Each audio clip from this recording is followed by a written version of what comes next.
আমার শাশুড়িকে একটা কিডনি দিতে বলেছিল আমার স্বামী। হ্যাঁ, আমার সেই শাশুড়ি, যেই শাশুড়ি কিনা তাদের ৩ ছেলের বউয়ের মধ্যে সবসময় আমাকে অবহেলা করতেন। সবসময় যেন চোখে হারাতেন তার ওই ২ ছেলের বউকে। কিন্তু নিয়তির পরিহাস দেখেন, যখন হাসপাতাল থেকে জানানো হলো যে আমার শাশুড়ির ২টা কিডনি নষ্ট হয়ে গেছে, তখন তার সেই রাজপুত্র ২ ছেলে আর তার বৌমা রাতারাতি হাসপাতাল থেকে পালিয়ে গেলেন। পুরো ফাঁকা করিডোরে তখন শুধু আমি আর আমার স্বামী শাহেদ ছিলাম। শাহেদ যখন আমার হাত দুটো জড়িয়ে ধরে তার মায়ের জীবন ভিক্ষা চাইলো, তখন আমি আর না করতে পারিনি। তবে আমার এই সিদ্ধান্তের পেছনে কোনো মহা অনুভবের কারণ ছিল না। আমার মনের মধ্যে ছিল তখন উচ্চ এক আকাঙ্ক্ষা। আমি ভেবেছিলাম মানুষ তো আর পাথরের তৈরি নয়। তার ২ রাজপুত্র আর তার বৌমা যখন তাকে হাসপাতালে ফেলে রেখে চলে গেছে, আমি যদি এখন তাকে একটা কিডনি দিয়ে এখান থেকে বাঁচিয়ে নেই, তাহলে আমার শাশুড়ি হয়তো বা তার বাকি ২ ছেলের বউয়ের চাইতে আমাকে একটু বেশিই ভালোবাসবেন। সুস্থ হওয়ার পর তিনি নিশ্চয়ই হয়তো বা আমাকে একটু বেশিই ভালোবাসবেন। ওনার শূন্য বুকের ভিতরে হয়তো বা আমার জন্য একটু হলেও ভালোবাসার জায়গা হবে, এরকম একটা আশা নিয়ে আমি অপারেশন টেবিলে শুয়েছিলাম।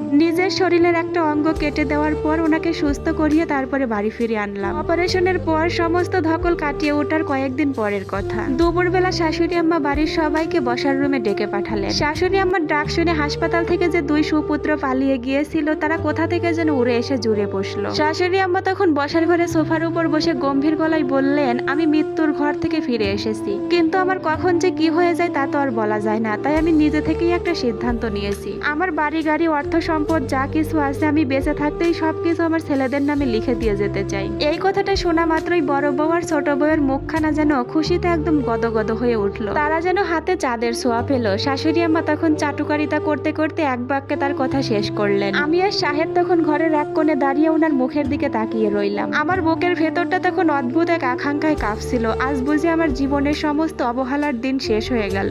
আজ বুঝি মা সবার সামনে আমার জীবনের ত্যাগের বড় স্বীকৃতি দিবেন। শাশুড়ি আম্মা তখন খরসা দলিলটা হাতে নিয়ে পড়া শুরু করলেন। বড় ছেলেকে দিলেন বাজারের বড় দোকানটা, তার সাথে জমি, আর ছোট ছেলেকে দিলেন রাস্তার ধারে গড়ে তোলা বাণিজ্যিক প্লট। এগুলো পাওয়ার পর তো তারা একদম খুশিতে আত্মহারা। তখন আমি অধীর আগ্রহ নিয়ে অপেক্ষা করছিলাম মেজো ছেলে মানে আমার স্বামীর নামটা শোনার জন্য। কিন্তু যখনই শাহেদের নামটা বলার উপক্রম হলো, তখনই শাশুড়ি আম্মা কাগজটা হাতের মধ্যে গুছিয়ে নিলেন। আমাদের দিকে একটা নজরও না তাকিয়ে সে লাঠির উপর ভর করে উঠে দাঁড়ালেন। তারপরে বললেন, আজকে আমার শরীরটা একদমই ভালো লাগছে না, বাকিটা পরে হবে। কথাটা বলেই তিনি লাঠির উপর ভর করে ওনার রুমে চলে গেলেন। আমার পায়ের তলা থেকে যেন তখন মাটি সরে গেল। শাহেদ তখন অবাক দৃষ্টিতে শুধু তাকিয়ে রইল, কারণ তার কাছে আর কোনো কিছুই করার ছিল না। যারা কিনা তাকে হাসপাতালে একা ফেলে রেখে পালিয়ে গিয়েছিল, তারা পেল তাদের বড় বড় সম্পত্তি, আর আমি কিনা নিজের জীবনটা বাজি রাখার পরেও রয়ে গেলাম শূন্য হাতে। তবুও তখন নিজেকে বোঝালাম, যখন তিনি একা থাকবেন তখন হয়তোবা নিশ্চয়ই তিনি আমাকে ডাকবেন। সারাদিন কেটে গেল, রাত নেমে এলো, চারিদিকে নীরবতা। প্রতিদিনের মতো আমি সেই দিনও তার ঘরে এক গ্লাস দুধ নিয়ে হাজির হলাম। উনি তখন বিছানার উপর বসেছিলেন। আমি তখন আলতো করে দুধের গ্লাসটা টেবিলের উপরে রাখলাম, আর ভাবলাম এইবার হয়তোবা উনি আমাকে একা পেয়ে জড়িয়ে ধরে কিছু একটা বলবেন। নিজের করা অন্যায়ের জন্য তিনি অনুতপ্ত হবেন, কিন্তু না, তিনি আমার দিকে একটাবারের জন্য তাকালেন পর্যন্ত না, একটা কথা পর্যন্ত আমার সাথে বললেন না। ঘরটা তখন একদম দম বন্ধ হয়ে যাওয়ার মতো নীরবতা। আমি কিছুক্ষণ সেখানে দাঁড়িয়ে থাকার পর